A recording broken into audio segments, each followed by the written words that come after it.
So hey guys, good evening. Welcome back to my channel in my lifestyle. I hope कि तुमरा सबाई खूब भालो आछो और आमियो भालो आछि। तो आर एकटा न्यू रेसिपी व्लगे तुम्हारे सबाई के अनेक अनेक वेलकम। और आज के आमी आर एकटा रेसिपी निये चले एसेछि। आज के बानाबो होच्छे पास्ता। আর আমার চ্যানেলে আগে একটা পাস্তার রেসিপি আছে, একটা না দুটো পাস্তার রেসিপি আছে। একটা হলো পুরো টমেটো পাস্তা আর একটা হলো হোয়াইট সস পাস্তা। তো আজকে একটা নরমাল এমনি পাস্তা বানাবো যার মধ্যে পেঁয়াজ, টমেটো, মেয়োনিজ, তারপরে পাস্তা সস, চিজ এইগুলো সবকিছুই থাকবে। তো এইগুলো দিয়ে আমি আজকে একটা নরমাল এমনি একটা স্পাইসি আর ইয়াম্মি একটা পাস্তা বানাবো। তো তার জন্য আমি এখানে প্রথমে এইরকম পাস্তা নিয়েছি, মার্কনি পাস্তা। আর এখানে নিয়েছি পেঁয়াজ কুচি, আর এখানে নিয়েছি হচ্ছে টমেটো কুচি, এখানে নিয়েছি রসুন, এটাকে আমি একটু থেতো করে নেব। আর নিয়েছি হচ্ছে একটুখানি লঙ্কা, যেহেতু আমি ঝাল কম খাই আমি লঙ্কাটাও কম নিয়েছি। আর এখানে রয়েছে একটা আমুলের চিজ কিউব। তো আর এখানে রয়েছে হচ্ছে গরম মশলা, তার সঙ্গে রয়েছে হচ্ছে এটা হচ্ছে ভেজ মায়ো মানে। আর এখানে রয়েছে হচ্ছে একটা পাস্তা সস, এটা আবার পিজাতেও ইউজ করা যায়। তো পিজা পাস্তা দুটোতে ইউজ করা যাবে। আর তার সঙ্গে রয়েছে এখানে টমেটো কেচাপ আর রয়েছে নুন। আর তার সঙ্গে এক্সট্রা লাগবে হলো তেল। তো চলো গাইস, তাহলে রেসিপিটা এখন আমি স্টার্ট করি। এদিকে বসিয়ে দিয়েছি আমি কড়াই, এর মধ্যে দেব হচ্ছে জল, কারণ আমি পাস্তাগুলোকে প্রথমে সিদ্ধ করে নেব। আর তারপরে আমি এর মধ্যে দিয়ে দেব হচ্ছে 1 চামচ নুন, আর দেব হলো অল্প করে তেল। আর আমি এই তেলটা এই কারণেই দিলাম, কারণ পাস্তাগুলো যখন সেদ্ধ হয়ে যাবে ওগুলো যাতে গায়ে গায়ে না লেগে যায়, মানে একটার সাথে একটা যেরকম লেগে যায় সেদ্ধ করার পরে সেরকম লাগবে না। তো এই জলটা এবার একটু ফুটবে, তারপরে আমি এর মধ্যে পাস্তাগুলো দিয়ে দেব। তো এবার আমি এর মধ্যেই পাস্তাগুলো দিয়ে দিলাম। তো এটা এবার সেদ্ধ হবে, এটা সেদ্ধ হতে কিছুক্ষণ লাগবে। আর আমি পরে পাস্তার মধ্যে যে নুনটা দেব ওটা আমি বুঝে শুনেই দেব, কারণ আমি এই জলের মধ্যে নুন দিয়েছি আর এই নুনটা পাস্তার মধ্যে ঢুকে যাবে। তো এটা এবার কিছুক্ষণ সেদ্ধ হোক। তো ওইদিকে পাস্তাটা যতক্ষণ সেদ্ধ হচ্ছে আমি এই সসটার মধ্যে, এটা তো টমেটো কেচাপ, তো এই কেচাপটার মধ্যে এই পাস্তা সসটা একটু অ্যাড করে নেব, অ্যাড করে মিক্স করে নেব। তো দুটো সস আমি একসাথে মিক্স করে আমি দেব। তো এবার এই দুটোকে আমি ভালোভাবে মিক্স করে নেব। আর যেহেতু এটা একটু ঘন হয়ে গেছে আমি এর মধ্যে অল্প করে জল অ্যাড করব একটু পাতলা হওয়ার জন্য। তো এবার আমি দুটোকে ভালোভাবে মিক্স করে নিচ্ছি। আর এদিকে দেখো আমি দুটো সসকে অল্প করে জল দিয়ে এইভাবে মিক্স করে নিয়েছি।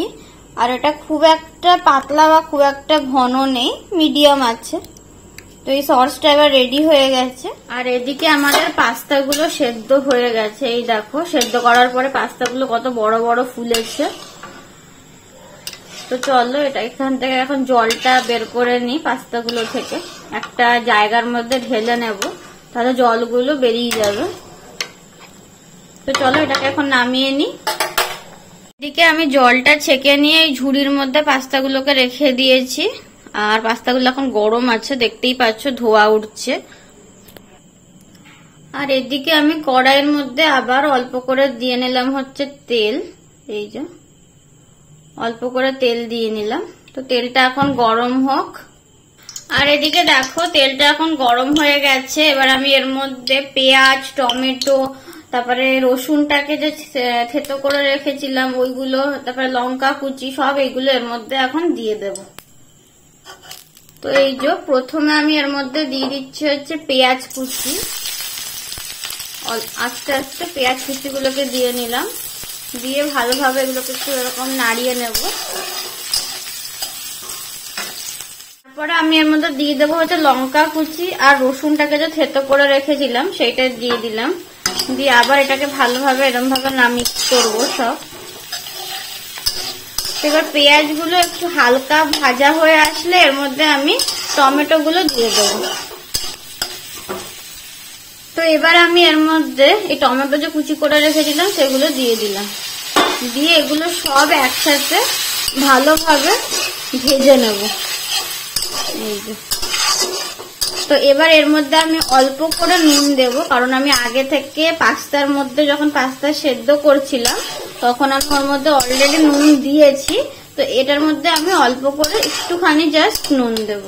তো এই যে এর মধ্যে আমি 1/2 চামচ মতো নুন দিয়ে দিলাম, দিয়ে এগুলোকে আবার এরকম ভাবে ভালোভাবে মিক্স করব।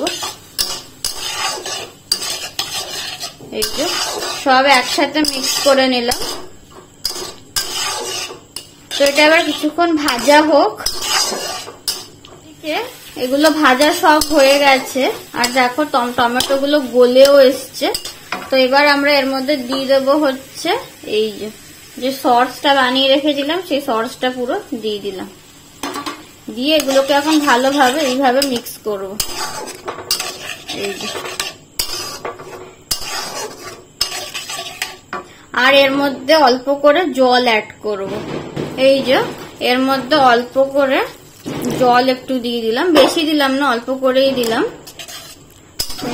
এটা এবার কিছুক্ষণ ফুটবে, তারপরে এর মধ্যে আমরা দিয়ে দেবো হলো ওই চিজটা যে রেখেছিলাম, ওই চিজটা গ্রেট করে দিয়ে দেবো, আর দেবো হচ্ছে মেয়োনিজ। আর এদিকে দেখো এই মশলাটাও সুন্দরভাবে হয়ে গেছে। তো এবার আমরা এর মধ্যে অ্যাড করব হচ্ছে মেয়োনিজ। এই যে মেয়োনিজ দিয়ে দেবো অল্প করে, দিয়ে এটাকে ভালোভাবে মিক্স করব এইভাবে। আর তার সঙ্গে দেব হচ্ছে ওই যে চিজটা যে রেখেছিলাম, চিজ কিউবটা, ওটাকে গ্রেট করে দিয়ে দেব। তো এবার এই চিজ কিউবটা এর মধ্যে দিয়ে দেব,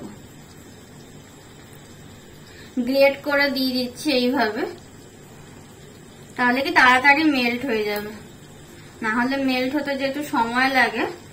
তো এইভাবে গ্রেট করে চিজ কিউবটা দিয়ে দিচ্ছি, পুরো একটা গোটা কিউবই দিচ্ছি।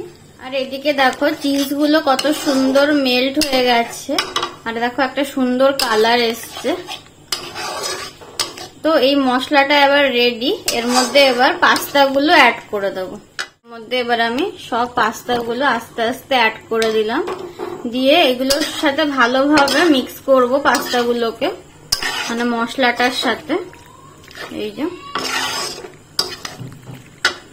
তো পাস্তাগুলো তো আমি এইভাবে মিক্স করে নিয়েছি। তারপরে আমি এই যে অল্প করে দিয়ে দেবো হচ্ছে গরম মশলার গুঁড়ো। তো দিয়ে এই গরম মশলার সাথে পাস্তাগুলোকে এইভাবে ভালোভাবে মিক্স করে নেব, তাহলেই পাস্তা আমাদের রেডি হয়ে যাবে। এই যে, তো এই দেখো পাস্তা আমাদের রেডি হয়ে গেছে। এবার এটাকে সার্ভ করে নেব।